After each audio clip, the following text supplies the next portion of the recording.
जब मियाँ बीवी राजी तो क्या करे काजी। ये वो वाला मिसाल यहीं पर फिट हो गया।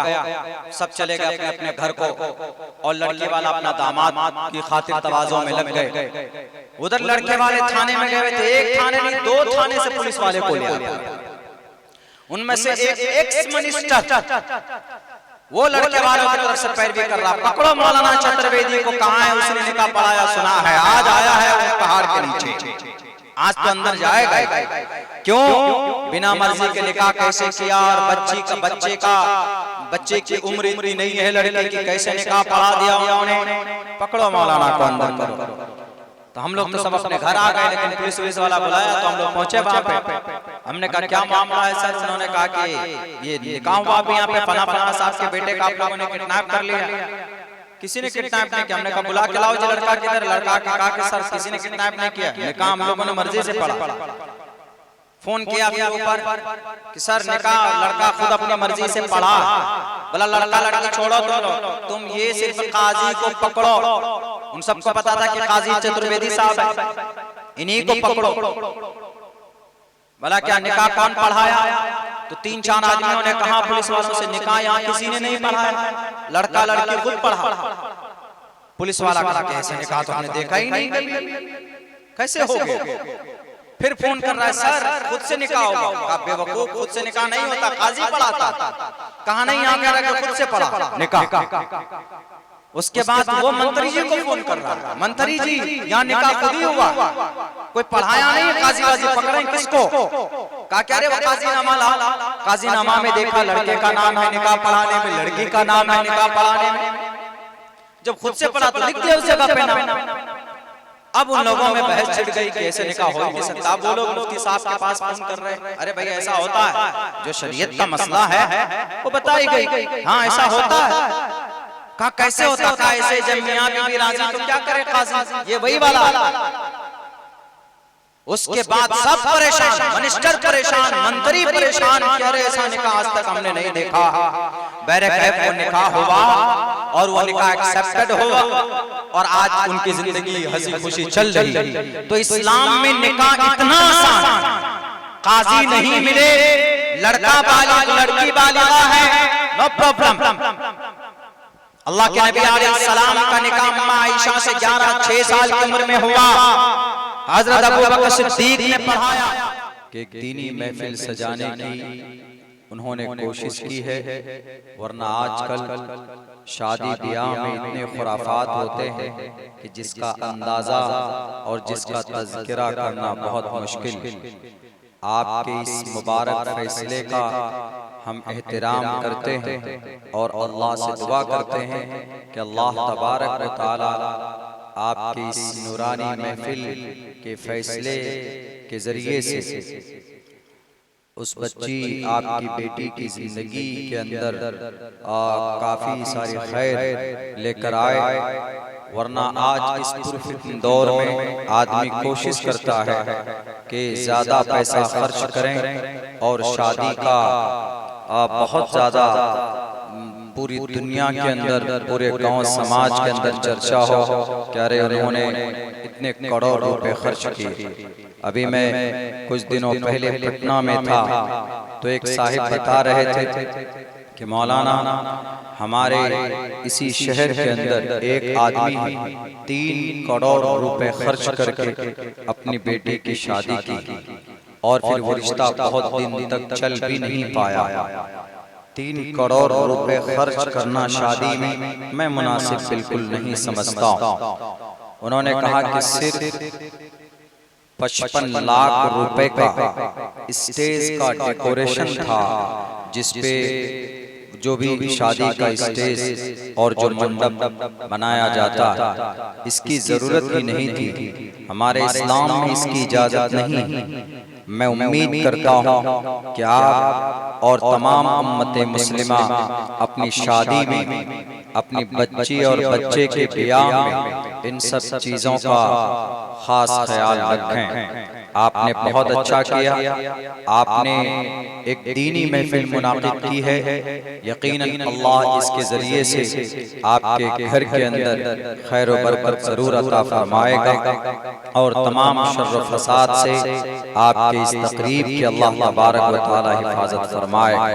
मेरे भाइयों, शादी जिंदगी में अल्लाह तबारक व तआला की तरफ से, अल्लाह के नबी अलैहिस्सलातु वस्सलाम की तरफ से एक प्रोसेस है, एक कोर्स है, उसी के हिसाब से हम लोग शादी करते हैं। हजरत फातिमा रज़ी अल्लाह तआला अन्हा, अल्लाह के नबी अलैहिस्सलातु वस्सलाम की चहेती बेटी, सबसे ज्यादा प्यारी और लाडली हजरत फातिमा रज़ी अल्लाह तआला अन्हा, जब इनकी शादी का वक्त आया तो कई सारे सहाबाए किराम इस कोशिश में थे, उनकी ख्वाहिश थी कि हमारी शादी, हमारा निकाह फातिमा से हो जाए। लेकिन किसी की सबने अर्जी पेश की, अल्लाह के नबी को पैगाम पहुंचाया कि अल्लाह के नबी, हम फातिमा से निकाह करना चाहते हैं। जनाब मोहम्मद रसूलुल्लाह ने कोई जवाब नहीं दिया, लेकिन आखिर में हजरत अली रज़ी अल्लाह तआला अन्हु ने कहा कि अल्लाह के नबी, मैं फातिमा से निकाह करना चाहता हूँ। तो अल्लाह के नबी अलैहिस्सलाम ने कहा कि अली जरा बताओ कि तुम्हारे पास कुछ है, यानी महर में देने के लिए कुछ है? तो हजरत अली ने कहा कि मेरे पास कुछ भी नहीं, माली एतबार से मैं बिल्कुल खाली हूँ। तो अल्लाह के नबी ने कहा कि तुम्हारे पास वो ज़िरा तो है जिसको जंग में माल गनीमत में तुम्हें दी गई थी। उस वक्त उस ज़िरे की कीमत तकरीबन 200 से लेकर 500 दिरहम थी। तो हजरत अली ने कहा कि वो मेरे पास है। कहा कि वही काफी, यानी तुम अपनी बीवी जो फातिमा जिससे निकाह तुम्हारा होगा वो महर में देना। तो हजरत अली की माली हालत के एतबार से वो महर तय किया गया। आज महर ऐसा तय किया जाता है कि लड़के के अंदर कैपेसिटी नहीं, लेकिन फिर भी बहुत ज्यादा महर तय कर देते हैं। आप उतनी महर तय कीजिए जितना लड़का दे सकता है। शादी में एक इंटीग्रल पार्ट, जरूरी हिस्सा, वरना आप हद से ज्यादा लड़के के ऊपर बोझ डाल देंगे और वो महर अदा नहीं कर पाएगा। तो जो लोग तय करने वाले हैं महर, वो गुनहगार होंगे। लड़का अगर करोड़पति है कोई बात नहीं, उस हिसाब से आप उनके महर तय कीजिए। लड़का अरबपति है तो उस हिसाब से तय कीजिए। लड़का लाखपति है तो उस हिसाब से तय कीजिए। कोशिश यही हो कि कम से कम महर हो, लड़के के औकात और उनकी इस्तिताअत के हिसाब से महर तय होनी चाहिए। तो बहरकैफ फिर हजरत अली रज़ी अल्लाह तआला ने निकाह पढ़ाया और कुछ सामान, 4-5 सामान जो जरूरी चीजें थी, वो हजरत अली रज़ी अल्लाह तआला अन्हु को अल्लाह के नबी अलैहिस्सलातु वस्सलाम ने अपनी तरफ से वो चीज पेश की कि ले जाओ बेटी। वो कोई नुमाइश नहीं थी। आजकल तो लोग नुमाइश भी करते हैं कि बेटी को अगर कोई सामान देते हैं तो 10 गांव तक उसकी पहले शोहरत होती। उत्तर प्रदेश के इलाके में हमने देखा है कि बाज़ाब्ता एक दिन पहले उन सामानों को सजाया जाता है। लोग आते हैं, एक एक चीज देखते हैं, क्या है इस डब्बे में, क्या है वहां पर, क्या रखा है वहां पर, क्या रखा है। इस्लाम डजंट अलाउ, इस्लाम इन सब चीजों की मुखालफत करता है। इस्लाम में इसकी कोई गुंजाइश नहीं, कोई अहमियत और हैसियत नहीं है। और इस्लाम में तो निकाह बहुत आसान है, इतना आसान है कि दुनिया की किसी भी मजहब में इतना आसान है। इसीलिए अल्लाह के नबी अलैहिस्सलाम ने कहा कि इन्ना आज़मन निकाही बरकतन ऐसरुहु मुऊनतन, सबसे बाबरकत निकाह वो है जिसके अंदर बरकत अल्लाह रखता है कि जो खर्च के एतबार से हर एक एतबार से बहुत आसान। इसलिए निकाह को इतना आसान किया शरीयत में है कि अगर कोई बालिग लड़का और बालिग लड़की अगर कहीं रास्ते पर या कहीं पर भी अगर दो गवाह मौजूद है, अगर वो दोनों बिना काजी के, बिना मौलाना साहब के, बिना मुफ्ती साहब के, बिना खुतबा पढ़ाए, बिना निकाह पैड के, निकाह रजिस्टर्ड भी जरूरी नहीं है, बल्कि दोनों लड़का और लड़की निकाह कर रहे हैं, आपस में कबूल कर रहे हैं एक दूसरे को, कोई पढ़ाने वाला भी नहीं, कोई कबूल करवाने वाला भी नहीं,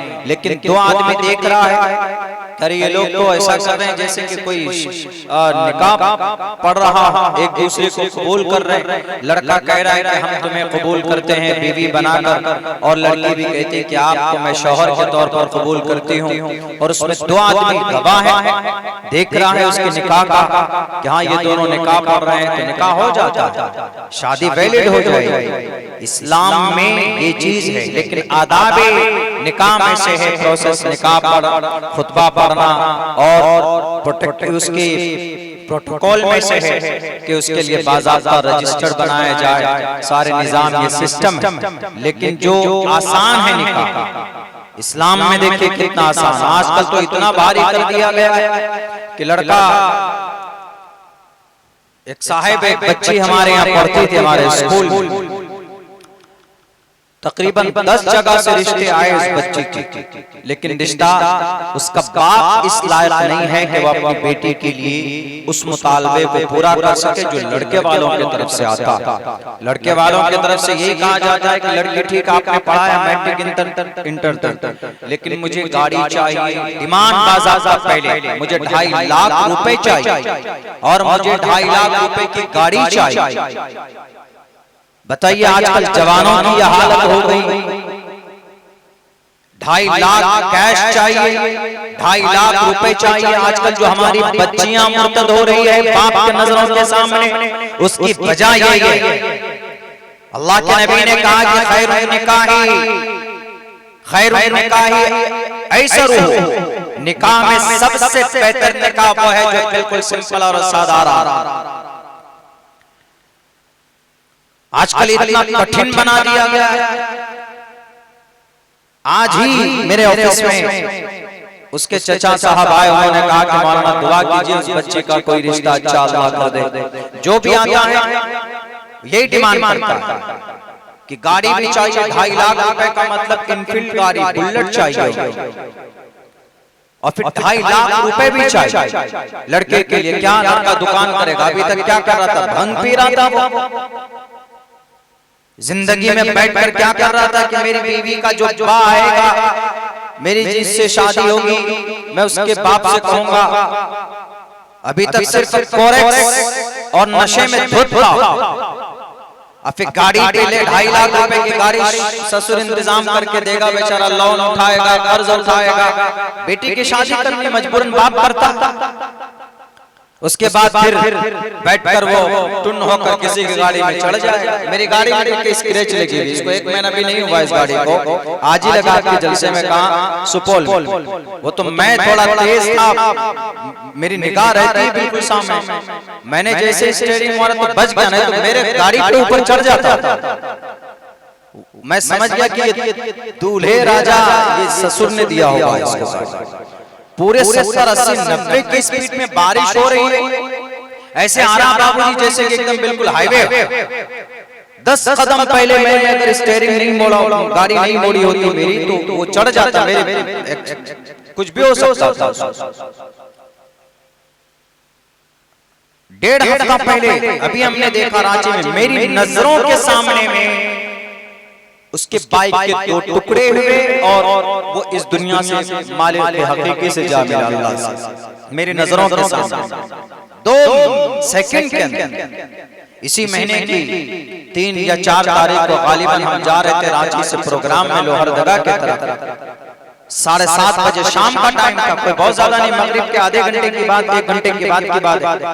इतनी स्पीड से गाड़ी लेकर निकला, वो ओवरटेक किया, सामने टर्निंग आ गई, मोड़ आ गया, लोकल ही था कोई। ये नॉर्मल बच्चे नहीं करते, बल्कि जो एकदम बिल्कुल चार्ज हो जाता है, एकदम ऊपर से चढ़ा लेते हैं, कोई सूंघ कर टुन्न हो जाता है, कोई चढ़ा कर टुन्न हो जाता है, उसके बाद नजर कुछ आता ही नहीं सामने, बुलेट ट्रेन बना देते हैं उसको। इतनी तेजी से निकला, मेरे दिल में एक बात आ ही रही थी कि बस ये तो जाने वाला है, रुकेगा नहीं ये इस दुनिया में, कहीं ना कहीं ठोकेगा। मेरे दिल में ये बात चल ही रही थी, ठोक दिया जाए, मोड़ेगा क्या ना, ब्रेक से कुछ भी, जाके पेट से लड़ गया। बाइक मेरे नजरों के सामने उसकी दो टुकड़े हुए उसके, और उधर जाकर जंगल में गिरा हुआ, और बिल्कुल सुनसान जगह, कोई नहीं था। हमने ड्राइवर का रोका, बोला नहीं नहीं हजरत आदिवासी इलाका है, अभी हम ही लोगों को पकड़ के अंदर डाल देगा, बेचारे का जलसा भी नहीं होगा, पूरा जलसा हम लोगों की गाड़ी में, सब लोग, हम 2-3 मुकर्रिर हैं सब इसी में। पहले चलिए जलसे में, हम लोग चले गए जलसे में, जलसा करके आए उधर से, रात को तकरीबन 3-4 बजे का वक्त था। हमने कहा कि अरे देख लेते हैं जरा कहीं वो पड़ा हुआ तो नहीं, तो ड्राइवर थोड़ा गाड़ी उधर उस साइड में लेके गया, गाड़ी से ही हम लोगों ने देखा कि बाइक है उसके वहीं पर नीचे।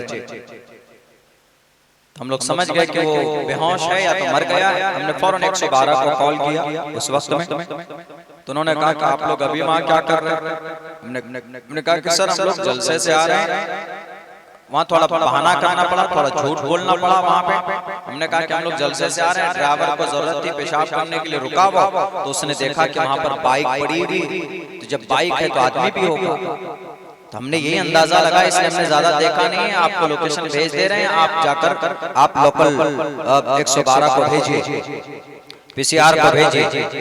तो उन्होंने फौरन 15 से 20 मिनट के अंदर भेज दिया वहाँ पे, और उन्होंने फिर रिटर्न फोन किया हमको कि हाँ भाई साहब ऐसा है कि यहाँ पर बाइक है, लेकिन बाइक 2 टुकड़ों में, और जो आदमी है वो मर गया। अब बहुत देर पहले का, हम लोगों को एग्जैक्ट मालूम 7:30 बजे और 4 बजे हम उसको फोन कर रहे हैं। तो हमने कहा उनसे बात लेने के लिए, पुलिस वाले से हमने कहा कि देखिए क्या बोलता है। हमने कहा कि सर क्या किसी गाड़ी वाले ने ठोका है इसको, ट्रक वर्क में ठोका है क्या? बोला नहीं नहीं किसी ने नहीं ठोका, इसने खुद ठोका है पेड़ को आगे, वही होता है। तो ये चीजें नहीं होनी चाहिए। अपनी मेहनत, अपनी मशक्कत और अपने ताकत के बलबूते पे हमारे फादर इन लॉ जब इस सन 2014 की बात है, उन्होंने कहा कि मौलाना हम आपको गाड़ी देना चाहते हैं। हमने उनसे कहा कि भाई गाड़ी आप हमें क्यों दीजिएगा, हमारे पास ऑलरेडी गाड़ी है। उन्होंने कहा कि नहीं नहीं चलता है ऐसा, इधर निजाम है। हमने कहा कि हमारी तौहीन मत कीजिए, मेरे पास गाड़ी है, ठीक है आप एक काम कीजिए, ये पैसा ले। मैंने कहा हमने उसको वापस किया। तो उसके बाद 2-3 महीने के बाद हमने काम शुरू किया, जो अल्हम्दुलिल्लाह सही से हमने स्कूल बनाने का प्रोसेस था हमारा। स्कूल बनाने के लिए हम जब मैदान में आए तो हमको पैसों की कुछ किल्लत थी, तो वही पैसे वो रखे हुए थे। उन्होंने सोचा कि जब हमको जरूरत होगी तो हम ला के देंगे उनको। अब उन्होंने ला करके मुझे नहीं दिया, बल्कि फैमिली को दिया कि जाओ मौलाना को दे दो, सपोर्ट करेंगे वो, अब ये काम करेंगे अपना। तो एक मदद का एक अलग तरीका था। ये तो चल सकता, आप अभी जो खुराफात लेते हो मांगकर, ऐसा नहीं होता। आप शादी कर रहे हैं, आपकी बीवी है, और बीवी का बाप जिसने आपकी बीवी को, अहलिया को 18, 19, 20 साल तक परवरिश करके आपके लिए सुपुर्द कर रहा है, वो बाप पूरी जिंदगी में कितनी मेहनत की होगी, कितने पैसे खर्च होंगे। तुम्हें शुक्रिया अदा करना चाहिए। समाज के नौजवानों जो लोग मुंह फाड़ते हैं 2.5 लाख की गाड़ी और 2.5 लाख रुपए, शुक्रिया अदा करना चाहिए उनका। हाँ, जब जरूरत पड़े तो खुद अगर उनका फादर इन लॉ, ससुर अगर सक्षम है तो आपकी मदद कर सकता है। वो खुद देख करके नहीं, हमारा दामाद साहब है, कुछ काम करना चाह रहे हैं, इनको सपोर्ट की जरूरत है तो सपोर्ट कीजिए, वो एक अलग मसला हो। उन्होंने कहा कि मौलाना 10 मरतबा 10 जगह से रिश्ते आए, किसी ना किसी का मुतालबा होता है, मैं क्या करूं बताइए। मेरा मन करता है कि मैं कभी कभी लटक जाऊं, खुदकुशी कर लूं। मेरी बेटी को जब मैं देखता हूं, इस्लाम में ये चीजें नहीं है। इस्लाम के अंदर बहुत आसान निकाह को अल्लाह के नबी अलैहिस्सलाम ने करार दिया है। दुनिया बदनाम करती, दुनिया बदनाम कर ले रही, इतना आसान है। कभी कभी ऐसा लगता है कि अल्लाह के नबी अलैहिस्सलाम ने फरमाया कि अगर बच्चे छोटे हैं, बहुत छोटे, लड़का लड़की दोनों छोटे नाबालिग हैं, लेकिन माँ बाप को ऐसा लगता है कि हम ज्यादा जीवित नहीं रह पाएंगे, तो उन दोनों माँ बाप, लड़का और लड़की के पेरेंट्स अगर उन दोनों बच्चों का निकाह कर ले तो वो निकाह नहीं माना जाता है। यानी निकाह को बहुत ज्यादा अहमियत नहीं दी गई है। एकदम बिल्कुल लाल लश्कर लेकर और पूरे शोहरत और नुमाइश पूरी दुनिया में उसका चर्चा किया जाए। 5,000 करोड़ रुपए खर्च करके भारत के अंदर में निकाह कराया जाता, निकाह किया जाता। 5,000 करोड़ रुपए इस देश के लुटेरे जो हमारी जमीन के ऊपर कब्जा करके बैठे हुए हैं। इस्लाम में कोई अहमियत नहीं। बाप सामने देखता है बेटे को, जब कोई इस्लामिक तरीके पर कोई सलूशन नहीं निकलता है, वही बाप मजबूर हो जाता है अपनी उसकी बेटी मुर्तद होती किसी गैर के साथ अपने ईमान का सौदा करके भागती है। और फिर हम लोग कहते हैं अरे फलां की बच्ची भाग गई है, फलां की बच्ची मुर्तद हो गई है, या फलां की बच्ची ने ईमान का सौदा कर लिया है। मेरे भाइयों, ये हमारे माशरे के अंदर में निकाह के ताल्लुक से, शादी के ताल्लुक से बहुत बड़ी बड़ी बीमारियां हैं जिसको दूर करने की बहुत सख्त जरूरत। इस्लाम में तो निकाह का कोई टाइम ही नहीं। नाबालिग है बच्चा तो माँ बाप ले निकाह, वैलिड निकाह माना जाएगा। पहले होता तो अब तो नहीं है। इसी प्रोसेस के तहत अल्लाह के नबी अलैहिस्सलाम का निकाह हुआ अम्मा आयशा से, जिसके बारे में कहा जाता है ना कि अरे अम्मा आयशा छोटी थी, 6 साल की बच्ची थी और अल्लाह के नबी 50 साल उम्र के थे। कैसे एक उम्रदराज आदमी का निकाह एक छोटी सी 6 साल की बच्ची के साथ निकाह हो गया, कैसे पॉसिबल है? आजकल इसको ज्यादा उठाया जाता है, खुसूसन भारत के अंदर हमारी आरएसएस और शिव, ये बजरंग दल के लोग, ये लोग तो ज्यादा उठाते हैं, बल्कि कई तो गुरु लोग इसके ऊपर सवाल उठाते हैं कि अरे तुम्हारे नबी रहमतुल लिल आलमीन कैसे हो सकते हैं, तुम्हारे नबी तो खातिमुन नबिय्यीन कैसे हो सकते हैं, तुम्हारे नबी रोल मॉडल कैसे हो सकते हैं, उन्होंने 6 साल की बच्ची से विवाह कैसे कर लिया जी? 50 साल की उम्र का आदमी, मध्य प्रदेश का कांग्रेस का नेता है, 65 साल का बुढ़ा, उसने 32-30 साल की घेरवैन से शादी की। पूछे जाके अभी अभी इधर एक साउथ की तरफ में कोई बहुत बड़ा दाढ़ी वाला आदमी है, 55 साल की उम्र का है, उसने अपने से कम उम्र एक औरत से शादी की। शादी का कोई लिमिट और कोई टाइम नहीं। 80-80 साल का बूढ़ा आदमी 25-25 साल की लड़की से विवाह कर लेता। खैर छोड़िए, शास्त्र पे आकर जो लोग जिनको एतराज अल्लाह के नबी की जात पर, अल्लाह के नबी का निकाह अम्मा आयशा से 6 साल की उम्र में हुआ। निकाह किसने पढ़ाया? अबू बकर सिद्दीक, जो आयशा के अब्बा हैं, अबू बकर सिद्दीक रज़ियल्लाहु ताला, उन्होंने निकाह पढ़ा। अम्मा आयशा की उम्र 6 साल। अम्मा आयशा का ज़हन बहुत तेज, बहुत ज्यादा शार्प, बहुत तेज, तो उससे इस्लाम को फायदा पहुंचाना था, सारे मसाइल कौम तक पहुंचाने थे।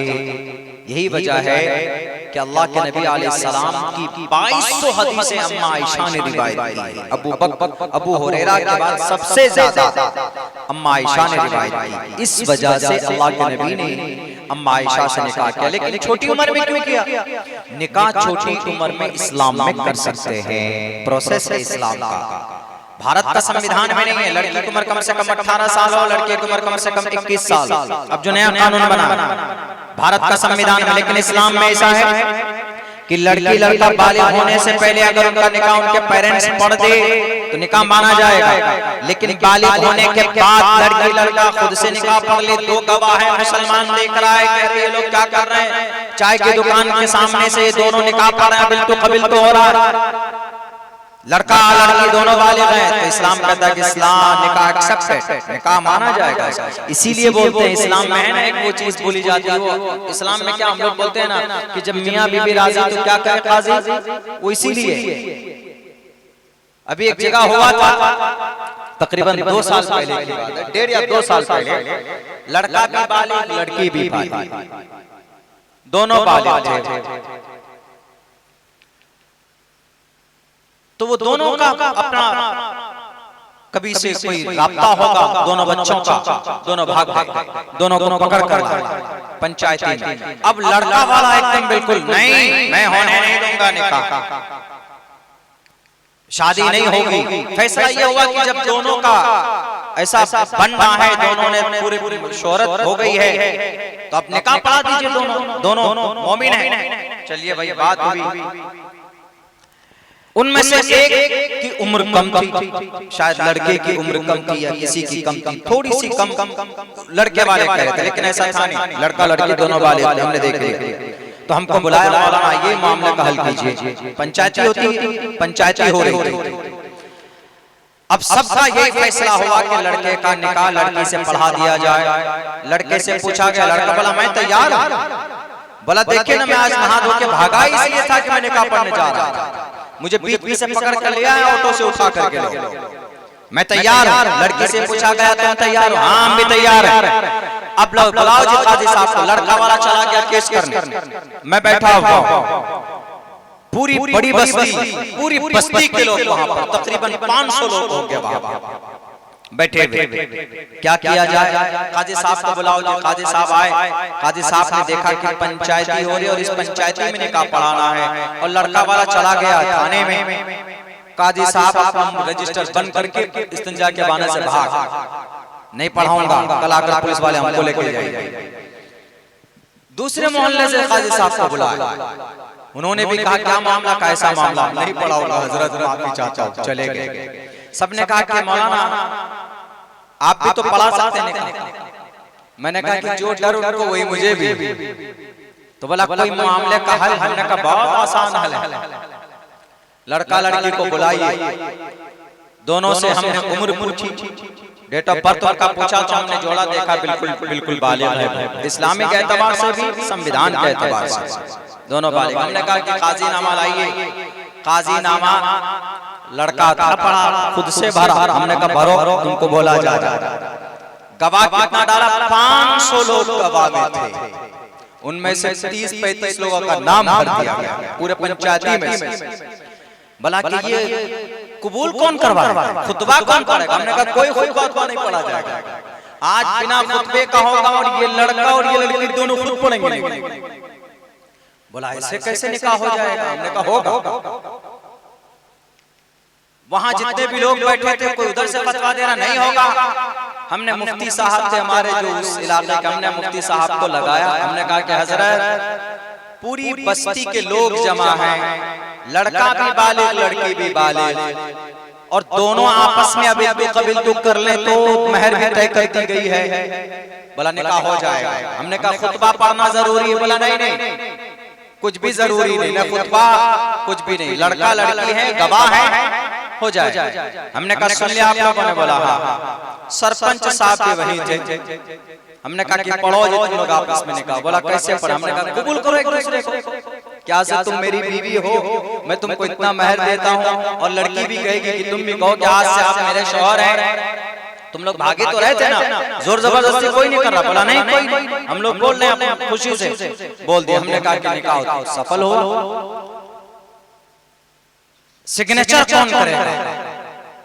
जहां काजी नामा था वहां पर भी लड़के का सिग्नेचर करो, खुद से पढ़ा तुमने, काजी भी तुम ही हुए। तो लोग सब छेमी गोइयां करने लगे। हमने कहा कि देखिए बहुत आसान है, जब मियाँ बीवी राजी तो क्या करे काजी। ये वो वाला मिसाल यहीं पर फिट हो गया। सब चले गए अपने अपने घर को, और लड़के वाला अपना दामाद की खातिर तवाज़ो में लग गए। उधर लड़के वाले थाने में गए थे, एक थाने नहीं 2 थाने से पुलिस वाले को ले आए। उनमें से एक एक्स मिनिस्टर वो लड़के वालों की तरफ से पैरवी कर रहा, पकड़ो मौलाना चतुर्वेदी को, कहाँ है उसने निकाह पढ़ाया, सुना है आज आया है पहाड़ के नीचे। आज तो अंदर जाएगा। क्यों? बिना मर्जी के निकाह कैसे किया, और बच्चे की उम्र इतनी नहीं है लड़के की, कैसे निकाह पढ़ा दिया उन्होंने। पकड़ो मौलाना को अंदर करो। तो हम लोग तो सब अपने घर आ गए, लेकिन पुलिस वाला बुलाया तो हम लोग पहुंचे वहां पे। हमने कहा क्या मामला है सर? उन्होंने कहा कि ये निकाह हुआ भी यहाँ पे, फला साहब के बेटे का आप लोगों ने किडनैप कर लिया। किसी ने किडनैप नहीं किया। हमने कहा बुला के लाओ जी लड़का किधर। लड़का के कहा कि सर किसी ने किडनैप नहीं किया, निकाह हम लोगों ने मर्जी से पढ़ा। फोन किया ऊपर कि सर निकाह लड़का खुद अपनी मर्जी से पढ़ा। बोला लड़का लड़की छोड़ो तुम ये सिर्फ काजी को पकड़ो। उन सबको पता था कि काजी चतुर्वेदी साहब है, इन्हीं को पकड़ो। बोला क्या निकाह कौन पढ़ाया? तो 3-4 आदमियों ने कहा पुलिस वालों से, निकाह यहाँ किसी ने नहीं पढ़ाया, लड़का लड़की खुद पढ़ा। पुलिस वाला कहा कि ऐसे निकाह तो हमने देखा ही नहीं, कैसे हो गया? फिर फोन कर रहा है सर खुद से निकाह होगा। बेवकूफ, खुद से निकाह नहीं होता, काजी पढ़ाता। कहा नहीं यहाँ कह रहा खुद से पढ़ा निकाह। उसके बाद वो मंत्री जी को फोन कर रहा है, मंत्री जी यहाँ निकाह खुद ही हुआ, कोई पढ़ाया नहीं है, काजी वाजी पकड़े किसको? कहा क्या रे वो काजीनामा ला। काजीनामा में देखा लड़के का नाम है निकाह पढ़ाने में, लड़की का नाम है निकाह पढ़ाने में। जब खुद से पढ़ा तो लिख दिया उस जगह पे नाम। अब उन लोगों में बहस छिड़ गई कि ऐसे निकाह हो नहीं सकता। वो लोग मुफ्ती साहब के पास फोन कर रहे हैं, अरे भाई ऐसा होता है, जो शरीयत का मसला है वो बताई गई। हाँ ऐसा होता है। कहा कैसे होता? कहा ऐसे जब मियां बीवी राजी तो क्या करे काजी? ये वही वाला। उसके बाद सब परेशान, मिनिस्टर परेशान, मंत्री परेशान, कह रहे ऐसा निकाह आज तक हमने नहीं देखा। बैरकैफ वो निकाह हुआ और वो निकाह एक्सेप्टेड हुआ और आज उनकी जिंदगी हंसी खुशी चल रही है। तो इस्लाम में निकाह इतना आसान, काजी नहीं मिले, लड़का बालिग लड़की बालिगा है, नो प्रॉब्लम। अल्लाह के नबी अलैहिस्सलाम का निकाह अम्मा आयशा से 6 साल की उम्र में हुआ। हजरत अबू बकर सिद्दीक ने पढ़ाया। आजकल जो एतराज होता है अल्लाह के नबी की जात पर गलत होता है, मेरे हिंदू भाई जो खुसूसन करते हैं, तो मैंने वो मंत्र पढ़ा भी आपके सामने में। हिंदू धर्म में 3000 साल पहले छोटी बच्ची से विवाह होता था। 10 साल की उम्र की बच्ची से 30 साल का मर्द शादी करता था। 7 साल की बच्ची से 20 साल का नौजवान शादी करता था। 30 बरस का लड़का 10 वर्ष भार्गव देने लगने का। समाज की 30 बरस का लड़का 10 बरस की ऐसी लड़की से विवाह कर सकता है कि जो बालिगा ना हो, जो नाबालिग हो, यानी जिसको जो बालिग नहीं हुई। लड़की की बालिग होने का सबसे बड़ा प्रूफ ये होता है कि उसको महीने में उसको खून आते हैं, जिसको माहवारी बोलते हैं। ये बालिग होने का सबसे बड़ा सबूत है। तो नग्नि काम 30 भार्गव विंदे, नग्नि काम विंदे, ऐसी लड़की जिसको महीने का खून न आया हो। अगर 30 बरस का कोई मर्द चाचा है, लड़की की उम्र अगर 10 साल है तो विवाह कर सकता है। एक और जगह इसी लाइन में बताया गया, एक विंशति वर्षा व 17 वर्षा 21 बरस का मर्द 17 वर्ष 7 बरस की लड़की से भी अगर विवाह करना चाहे तो कर सकता है। महाभारत के अंदर लिखा हुआ है। फिर तो अल्लाह के नबी अलैहिस्सलाम ने तो 10 बरस 9 बरस की उम्र की हुई अम्मा आयशा कब रुखसती हुई? निकाह 6 साल की उम्र में हो गया था, लेकिन 6, 7, 8, 9 साल की। आप कहेंगे कि मौलाना 9 साल की उम्र भी तो बच्ची की उम्र छोटी होती है। ऐसा नहीं है।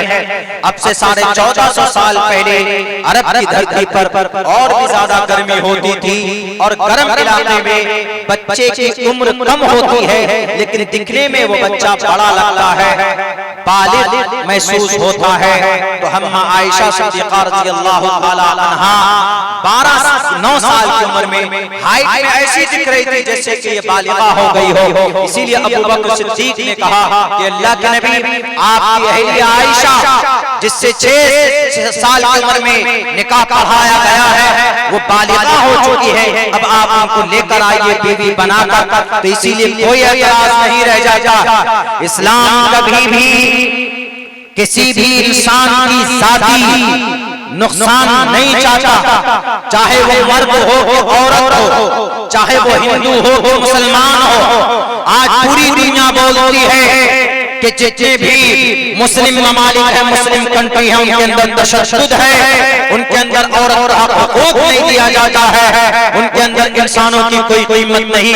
अल्लाह के नबी अलैहिस्सलातु वस्सलाम ने मानव को जितनी अहमियत दी है, मानव जाति को जितनी अहमियत दी है, इस जमीन के ऊपर, इस धरती के ऊपर दूसरी किसी मखलूक को उतनी अहमियत नहीं दी। आप अलैहिस्सलाम सिर्फ मुसलमानों से मोहब्बत नहीं करते थे, आप रिस्पेक्ट करते थे, चाहे यहूदी हो, चाहे नसरानी हो, कोई भी हो। इसीलिए जनाब मोहम्मद रसूलुल्लाह कभी भी ये बड़ा गुनाह कर ही नहीं सकते अगर इसको गुनाह की नजर से देखा जाए। ये गुनाह नहीं है।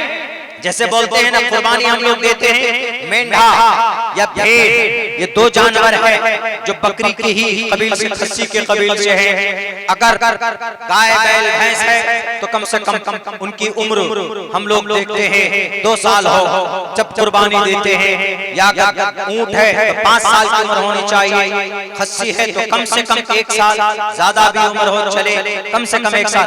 लेकिन मेंढा एक ऐसा जानवर है कि अगर वो 6 महीने का भी है, लेकिन दिखने में ऐसा लगता है कि ये 1 साल से भी ज्यादा इसकी उम्र होगी, दिखने में हट्टा कट्टा है, तो उसकी कुर्बानी जायज है। ऐसे इस्लाम में उम्र 9 साल, लेकिन दिखने में अगर ऐसा लगे कि नहीं ये बालिग है, बड़ी है, लड़का है, तो बड़ा है, जवान है, तो उसका निकाब अगर उसकी रुखसती कर दी गई तो इसके अंदर कोई पाबंदी और इसके अंदर कोई सरजनिश नहीं होगी। ये जनाबे मोहम्मद रसूलुल्लाह सल्लल्लाहु अलैहि वसल्लम का सिद्धांत है, आप अलैहिस्सलाम का मेथड है, जो आप अलैहिस्सलाम ने अपनी जुबान और अपनी मर्जी के लिए नहीं किया, बल्कि अल्लाह की तरफ से वही होती थी।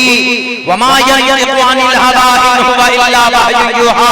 इस जमीन के ऊपर जो भी तरीका, जो भी बातें, जो भी अफ़आल, जो भी अक़वाल मोहम्मद रसूलुल्लाह के हैं, दुनिया वाले सुन लो, वो अल्लाह की तरफ से है। चाहे निकाह हो, चाहे शादी हो, चाहे माशरती कोई मामला हो, चाहे कोई समाज में मामलात हो, आपसी मामलात हो, जनाब मोहम्मद रसूलुल्लाह सल्लल्लाहु अलैहि वसल्लम का अमल काबिल कबूल होगा। हम सब के लिए उसी में भलाई।